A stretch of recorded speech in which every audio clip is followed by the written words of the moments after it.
All right, Coach Toomy, thank you very much for joining us from Tufts University. Really appreciate it. I know our guys are excited. We've got actually a 24/7 coach, Cole Salton's up with you guys.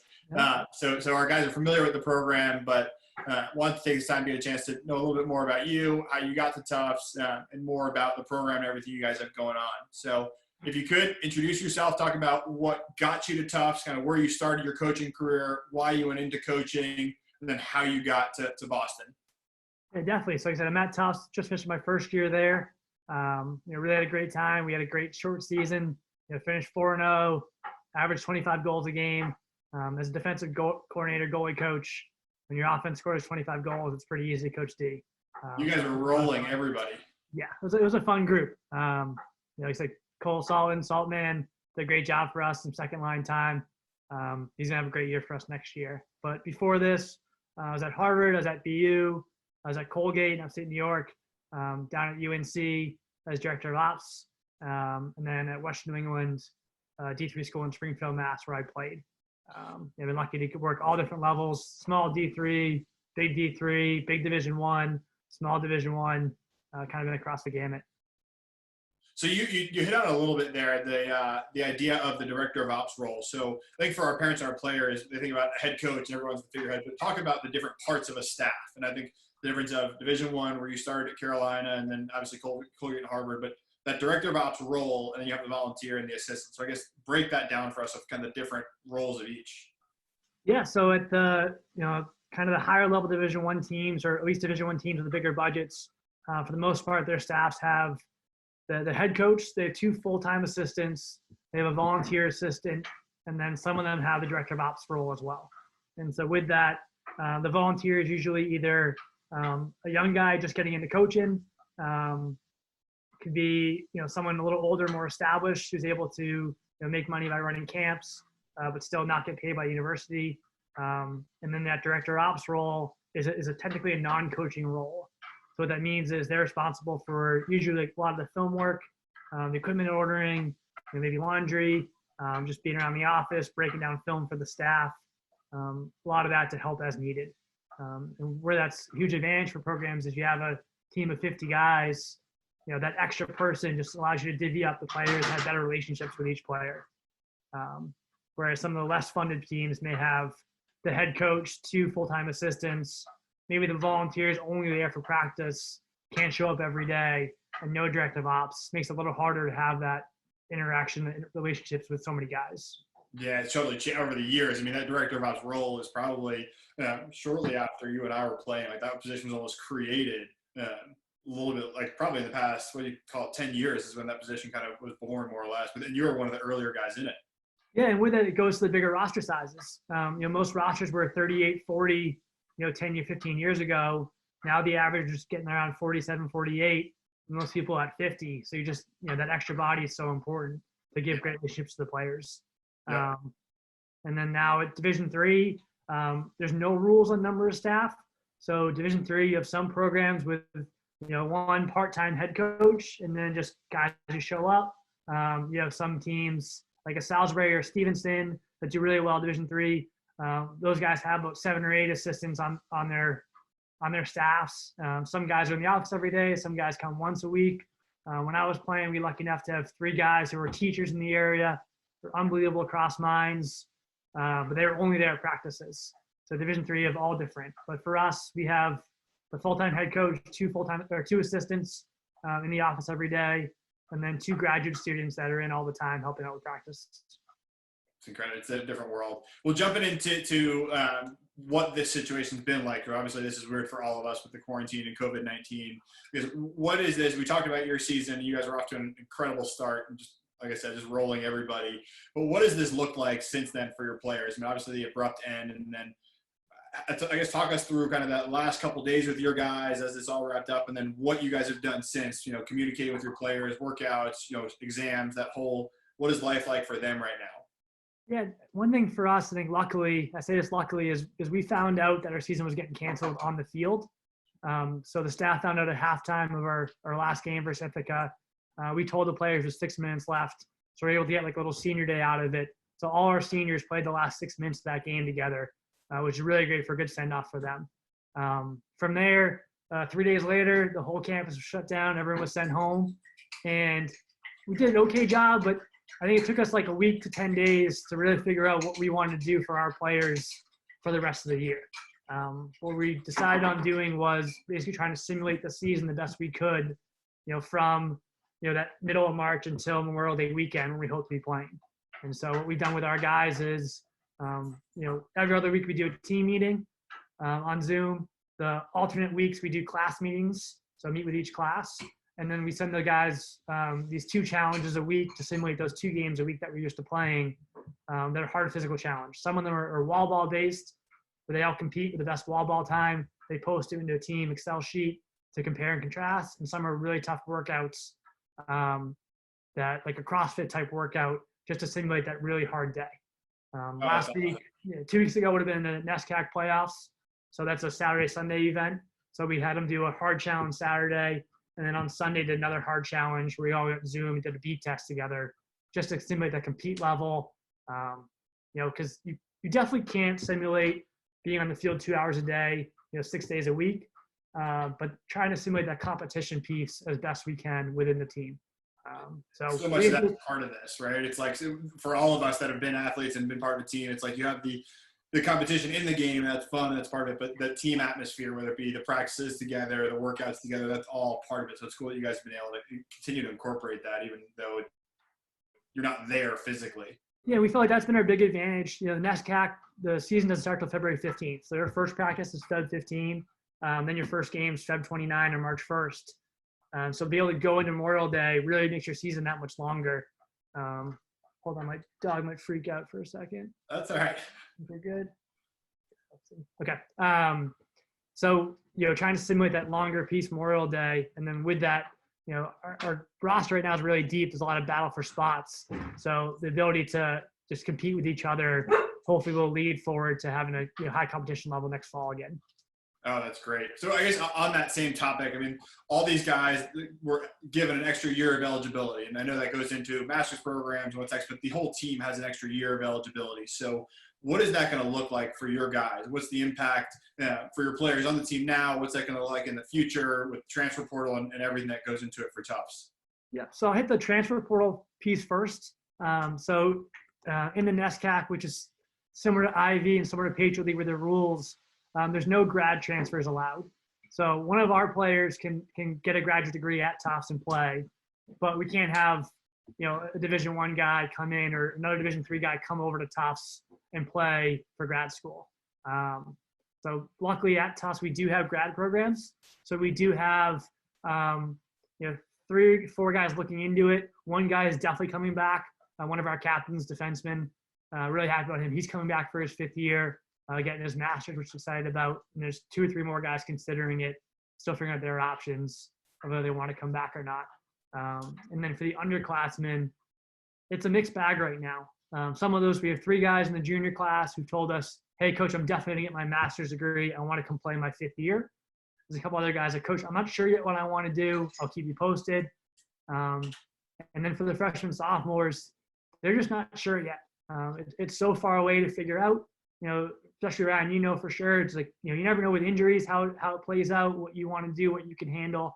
And so those guys are just kind of figuring out as we go. But they know ahead of them, they have the option of, all right, do I slow down and get a double major and graduate undergrad in 5 years? Do I take a fall off and do a really great internship somewhere, and then I miss a fall and be my sophomore year or junior year? Or do I get into like a 5-year program where I get my undergrad and master's in 5 years and play that 5th year? Or, which may be okay for some of our guys, do I play at Tufts for 4 years and then maybe I want to get a special degree or live a different part of the country, or maybe try a big school experience and try somewhere else?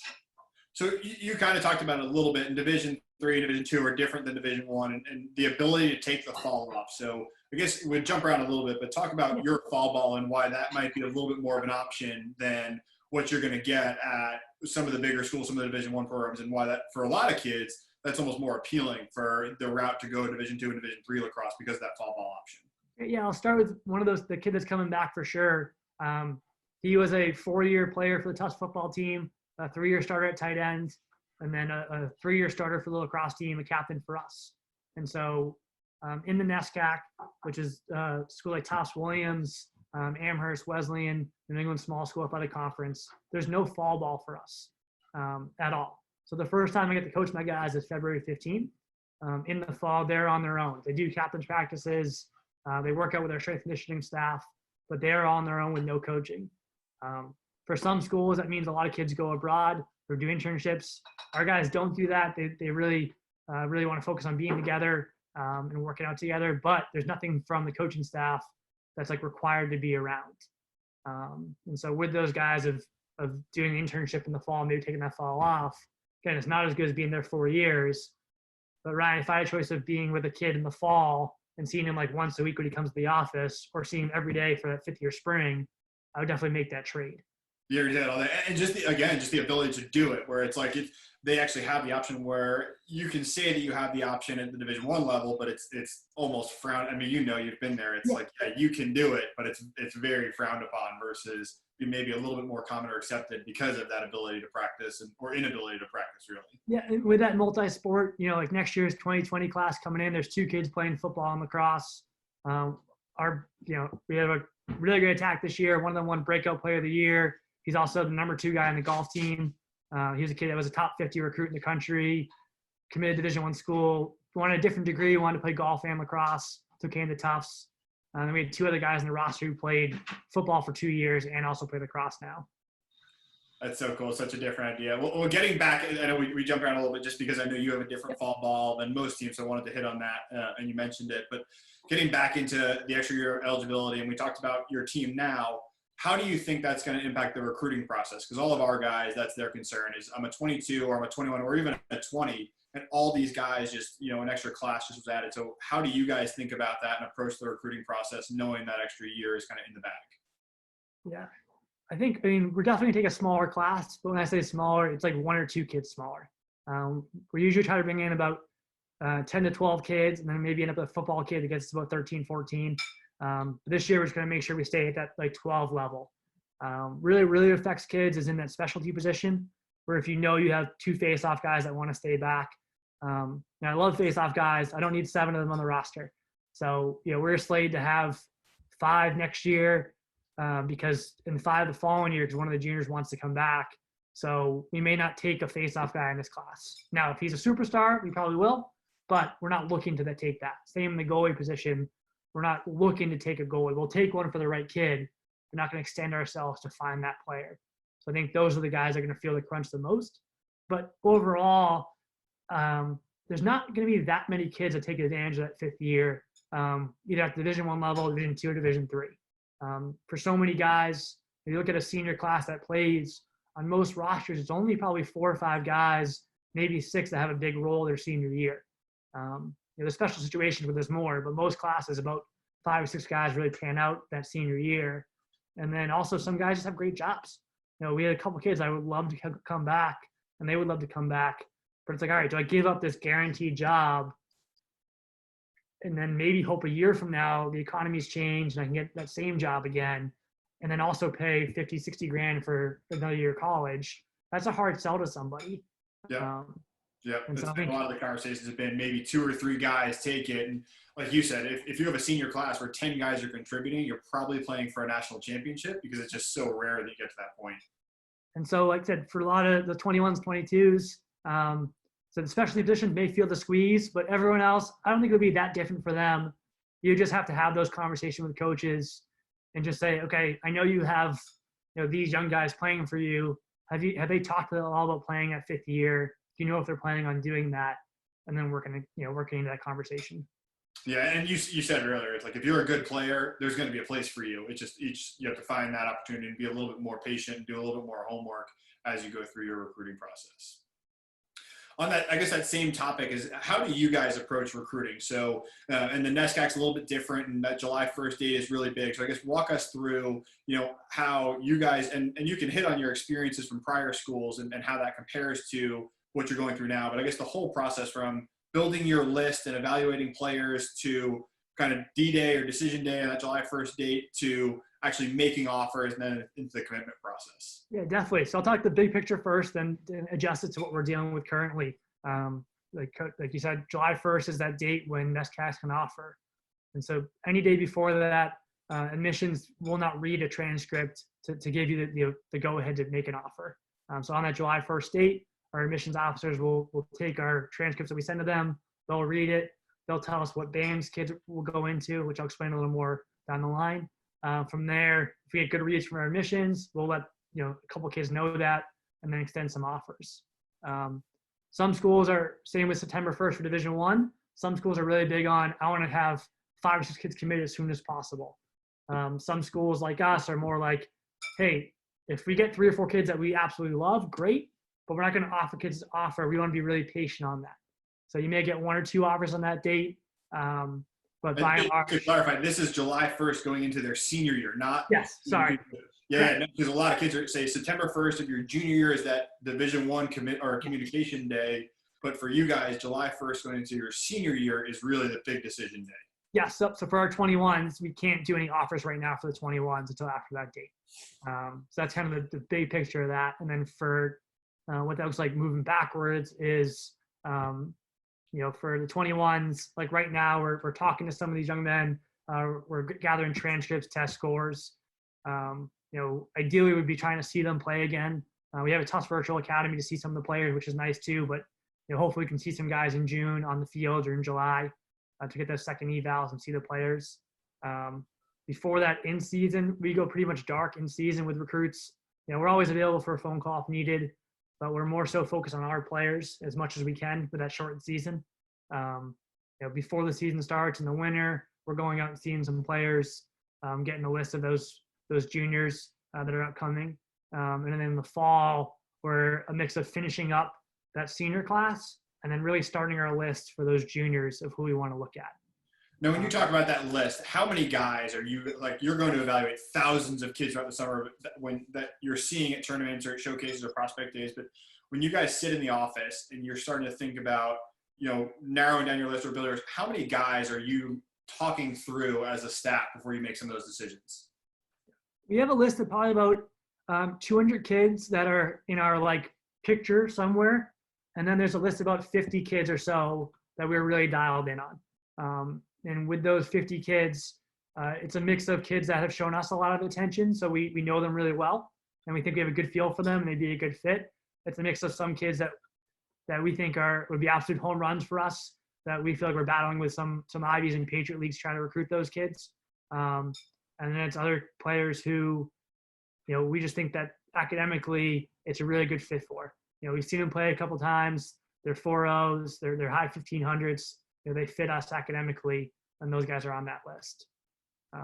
So it's about, probably 10 to 15, attackmen, another 10 to 15 middies, 4 or 5 goalies, 4 or 5 face-off guys, and the rest are D guys on that list. So, and you hit on it there, and I think it's important. So the NESCACs and the academics is such a big piece of it. When you look at a kid's transcript, when you look at his SATs or his ACTs, just in general, and it's always specific to each kid, and each case is different, but generally kind of what is that line of demarcation of a kid that you can look at versus what you can't look at? Yeah, and with that band system, so you have A band, B band, C band, and then D band. So a D band is a no. Our admission tells us we can't recruit them. A band is someone that's in line with another applicant at Tufts or another NESCAC. So a kid would normally get in, and that's looking at out of a 4.0 scale, 3.8, that 3.9, 4.0, high 1500s. We get a handful of B bands a year, which those handful of B bands you're looking at, that 3.7, high 13, low 14 in that area. And then the C bands, every NESCAC's a little different. We get usually 1 a year of those. And that's, mid 3, ideally 1300s, maybe 1200, depending on their curriculum. So that's kind of the basic. And as you said, it's not just a set number. So in the Patriot League and Ivy League, what they have is called the academic index. And that's just strict math. Whether it's North Carolina or Boston or California, public school, private, your AI is based on just pure math. You put these grades in, this score, it spits it out. The band system is more subjective, where both what's your course load? Are you taking APs? You're taking honors? Does Tufts, as a school, recruit from your school? A kid from a private school in Boston, there's a lot of kids that go to Tufts. A North Carolina kid, there's not a ton of North Carolina kids that go to Tufts, so we can get a little lower GPA or test scores that way. And then this year is a little different. As a result of COVID, for the next 3 years, Tufts go and test optional. So it allows us to, we're still going to submit the scores. So a kid that's maybe a 3.7 with a high 15 is going to help them. But those kids that are, 3.8, 3.9 that just struggle testing, it's not going to hurt those kids. So that's all in NESCAC for next year. That's great. And I guess on that same thought, none of us know, and I'd be interested in what the feedback's been, is so many high school grades are being impacted because of going to pass-fail systems or just the situation that they're each high school kids. So how have you guys, have you talked about the impact of this on the kids' high school GPA? Yeah, we haven't heard back from admissions on yet. The biggest issue where it's going to hurt kids is the kids that struggled as freshmen and sophomores, but have shown upward trajectory and gotten better and better. So a kid that maybe is a 3.3 or 3.0 as a freshman, but did better as a sophomore year, and then had a really great junior fall. And for that kid to have a great junior spring, we're to cement it to admissions that, hey, this kid can do it. He's figuring it out. And then going past fail could hurt some of those kids. But we're hoping that, just by having that upward trajectory for the sophomore into fall year, that we can assume that it would keep going. But there's definitely will be some kids that will need grades this fall to cement that admissions piece. So I guess just to wrap it up, is the average when you guys are bringing in a class, a majority of those guys are going to be 3.7, 1,300, 1,400 guys. Is that safe to say? Yeah, probably more 3.7, 1,400, 1,500 to be honest with you. Which is, it's crazy. It's fun. It's exciting. I think it's always amazing how many really good lacrosse players there are that have really high academics.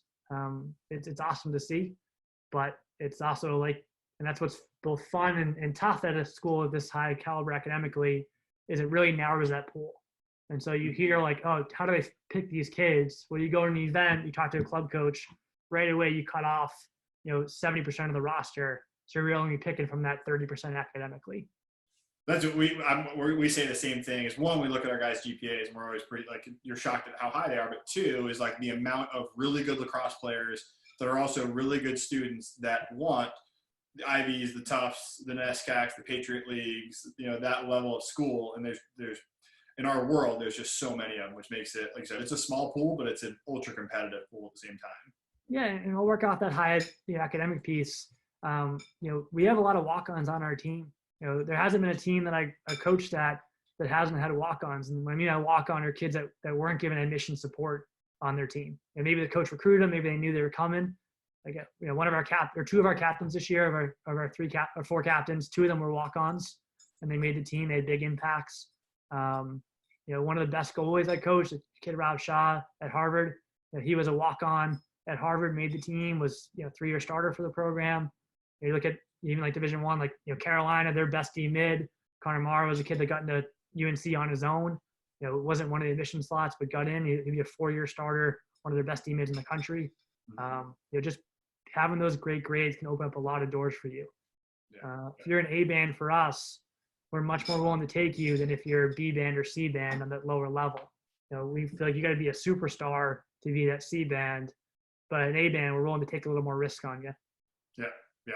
I guess staying on that same tone, I think, is we talk about the academics, but when you get to a field and you're recruiting kids on the athletic side, what are those 3 or 4 things that as you start the recruiting process, you see a kid for the first time, what are those 3 or 4 boxes that a kid has to check, aside from the academic piece, because I know I've hit on that, but those 3 or 4 boxes you have to check before you start recruiting them at Tufts? Yeah, the biggest things that we look for, on the offensive end, I'll hit that first, and defensive end, then all above. Offensively, it's speed. We want to play fast. We averaged 80 shots a game last year. Our last game, that's just for Tufts, not both teams combined. And our last game, I think we took 100 shots in the game, which Ryan knows is crazy. It's insane. Most Division I, a good Division I offense or any offense is 60, 65 shots. You guys are blowing that out of the water. Yeah, and so just that speed of play that we're looking for stick skills. Whether you're a 5'6" attackman, you're a 6'4" attackman, you're a little awkward, whatever it is, you got to be able to get the ball in and out of your stick fast and make those decisions. And then just absolute toughness. And where you see that for us on the field is in our riding from our players, in the ground balls. Tufts for years have been known for those what we call scrappy scores, tough guy GBs, those diving plays in front of the cage. be able to hit those ground balls and make those plays. And so we look for those in the offensive end. Defensively, biggest thing is that athleticism and ground balls. We feel like if you can be great on the ground, Division III is a little looser with guy stick work. There's a little more balls on the ground, a little more turnovers for sure. So to be able to pick up the ball off the ground is so important. And then athletically to close that gap. This year we were fortunate enough to have 4 All-Americans on the defensive side. And some were, when I say athletes, some were 6'3", some were 5'10", but they played really fast. They're explosive with their movements. They attack ground balls and they push transition. I think this year we had 13 or 14 pole goals in those 4 games. It's incredible. You guys are a powerhouse. But I think the best example, and you hit on him a number of times, is your best defenseman was also a 4-year football player. Just to hit on that athleticism and how big, like this is a kid who's playing college football at a high level and then coming over and is an All-American lacrosse player. Yeah, 100%. And just like you said, an all-around athlete. And for us not having a fall ball, we need these kids to be self-motivators. So you see that a little bit on the field where you're looking for the kids that, like I said, are attacking those ground balls, are first off the wing, looking for those kids that are talking to their teammates after play happens to see what happened. Hey, maybe threw a ball away, but now you're talking to that other attackman. Hey, why'd you cut this way? What'd you see? Defensively, it's like them talking to the goalie after play, trying to figure out that slide package that went right or wrong. I'm just looking for those guys that have a little higher understanding and just want that higher level of lacrosse IQ. We call that type A personality of like you're so driven to be successful, like you said, because you have to have it there because of the amount of time you're kind of on your own to develop in a way. I guess on that, the next part of that would be the financial part. So everyone knows about the scholarships and Division I level. Everyone's talking about scholarships. How is it different for you guys? Let's talk us through the financial process for you guys when you sit down with a kid and you start to talk about the cost to go to Tufts and the different routes of financial aid. What does that look like for guys at your school? Yeah, so for Division III as a whole, there's no athletic scholarships. So it just doesn't exist. So that's kind of easy for us. It's not on the table. It's either works or it doesn't, which is part of it. But so for Tufts was called need blind admission. So we will match as a school the full financial aid need for each kid. So they can fill out the FAFSA form online, see what they qualify for. And for the ED1, Early Decision 1, Early Decision 2 applicants, Tufts will meet that full financial aid need. So what we do is any kid that we offer, we encourage them to apply for the ED1 to maximize their financial aid piece. Some kids, that's a full boat. Some kids, it's half. Some kids, it's 5-10 grand. It's very different player to player. But what's nice is they can fill it out online and really get a great read of that and know ahead of time what they're looking at. And there's plenty of players, both Division I, Division III, that will qualify for more financial aid than they would have received in athletic aid from someone. Yeah, that's the big thing that we always tell guys, like don't cross the school off before you do that. You go through that process because you have a sticker price and that high tuition number. And then the reality is there's so many different ways around it, whether it be financial aid, grants, scholarships, and you hit on it. A lot of guys are going to get more money away from the athletic piece than they are from the athletic piece, which I think is important for families to know as they go through this process. Yeah, and plenty of schools do have that, academic merit, and it does exist at Tufts. It's very hard to get any academic money as a Tufts athlete, but it does definitely exist, and a lot of schools you can qualify for a lot that way. Yeah, and just obviously with how competitive it is academically, I mean, if you are a 4.0 1600 SAT kid, then maybe your conversation is happening, but probably not. Yeah, then give me a call if you are. Yeah. So we talked about obviously your path. We talked about your team. I guess what is a day in the life of a Tufts lacrosse player? So if a kid is fortunate enough to go through this process, what does it look like to be on the team at Tufts? You talked about the fall ball, but what does a normal Tuesday in the spring look like for any guy? And then what are the guys doing that allows them to be successful? You guys are obviously very competitive, but what does a guy's day look like? And then how does he separate himself to be an All-American or a contributor or whatever it may take? Yep. So in season, what's nice, Division III is we play a lot of 2 games a week.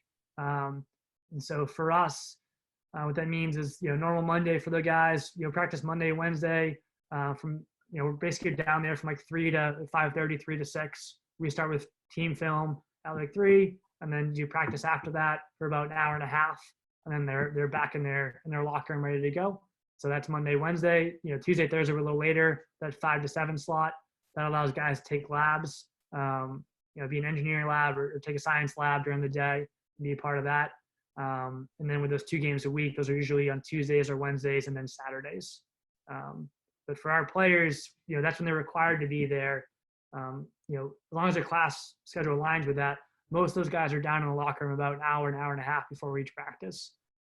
Some guys, if they want to get there early, hit the wall. We're lucky enough to have like an indoor facility where they can hit wall ball before practice. They'll get their stick dialed in. A lot of guys will come up and watch individual film. We film every practice, break down every game. So they come up and watch their clips. We have an own computer set up aside for those guys to watch their clips on whenever they want. It's also posted online for Huddle, so they can watch that. And so those guys do that about an hour and a half before, make sure they're ready to go for film. And you said, what makes a difference? I haven't been around a group that works harder than this group. There's plenty of guys that worked as hard. There's a guy like Marcus Holman when I was down there, Bitter and Sankey and the rest of those guys. No one's going to work harder than those guys, but these guys work as hard as them, and they want it as badly. And so they're down putting the extra time in, the extra effort to attack that stuff. It's no different whether whatever level you play at. The amount of time you're putting in, the work ethic, the drive to be great is no different, right? It's the personalities that you're coaching now are the same as the guys, whether it was at Harvard with an Ivy League student and athlete, like Carolina in the ACC, or Colgate. The Patriots, they're all very similar in terms of their approach to this.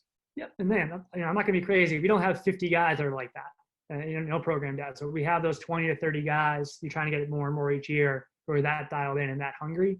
And your point earlier, those are our guys every day from that February till May. It's a little different in the fall where they have more control of their schedule. So that's something different for certain kids. Mm-hmm. We had of our 2020 class, every one of them turned down Division I offers for different reasons. Some kids, it was they wanted a certain major that Tufts offered. Some kids just want more control of their time. Some kids just want to be in the city in Boston as opposed to some rural area, but that not having that fall really allows us to really dial in that springtime and focus on those players. I think that's the most impressive thing about you guys that a lot of people, and you guys being the whole NESCAC, but you in particular, is that kids don't realize, and you just said it, every player in your 2020 class had a Division I offer that they turned down to go to Tufts. And that just says a lot about the program you guys have built, how competitive you are, and I think the path to be successful and where you guys set people up to be. Yeah, and it's like self recruits. The kids want to be around great players. We're lucky enough as well to have a really good media department. One of our alums helps run it. It's Jumbo Wax TV. Check our YouTube or Instagram. It's top quality. I don't know if you've ever seen it, Ryan. It's top quality content, and kids want to be a part of that. And you look at the All-American roster, you see 10 All-Americans. No one wants to come in as a freshman to be the best player on the team. You want to be great. You want to compete for time. You want to play, but you want to be surrounded by better players. And we feel like we offer that to our guys. Yeah, absolutely. Now, the success you've had, no one would argue it. And I think the last thing to wrap up, and we've kind of hit on it along the way, but what are the 2 or 3 pieces of advice that you'd have, whether it be a kid that's in 5th or 6th grade that wants to play college lacrosse someday, or the juniors, sophomores that are getting ready for the recruiting process? What are the biggest pieces of advice that you'd have for kids as they think about kind of the path to play collegiate lacrosse? Yeah, I think the first thing we've hit a bunch is just academically make sure that you've done you're just not starting in a hole. There's plenty of kids we talk to as sophomores or juniors that have really bad freshman years, and it just makes it hard to climb out of. So I think that's the first thing for those guys, to make sure as a 5th grader, 6th grader, you're getting in the great habits. And as a freshman, sophomore, you're not putting yourself in a hole that you can't climb out of. From there, lacrosse-wise, it's playing as much as you can, and not just playing lacrosse, but playing competitive sports or competitive things as much as you can. The more you're in the competitive atmosphere, the more you're going to grow. If you're learning multi-sports, it allows you to get different coaches, to try different muscles out, to try different things. Just the more you can play and compete, be on your feet, moving around, the better off you're going to be. Whether that's playing lacrosse year-round or it's playing multi-sports, I'm okay with both as long as you're out competing. And then it's doing your research of what you really want to do. Not everyone knows what they want to do at 15, but if you do the work and you feel like it's trying to find schools that fit that way, and trying to find schools that make sure that when you graduate college, you're set up for the rest of your life in that regard. Yeah, we're all going to, you and I are examples of guys that you might have had one mindset when you were in 8th grade of what you were going to do, or 10th grade of what you were doing, and what you're doing at our age down the road is very different than that. I think what you guys have at Tufts, you can't really go wrong. You walk out of there and you have a million different options of what you want to do, and you're set up on a path for success for life. Yeah, for sure. And that's, like I said, I'm an accounting major. The most accounting I do is my taxes every year, which is always a mess with the camp, different camps, but that's about the most I do. And you're able to juggle both where you do, lacrosse stuff and, and the finance work. But, no one thought that was happening when you were 16, I'm sure. Yeah, absolutely.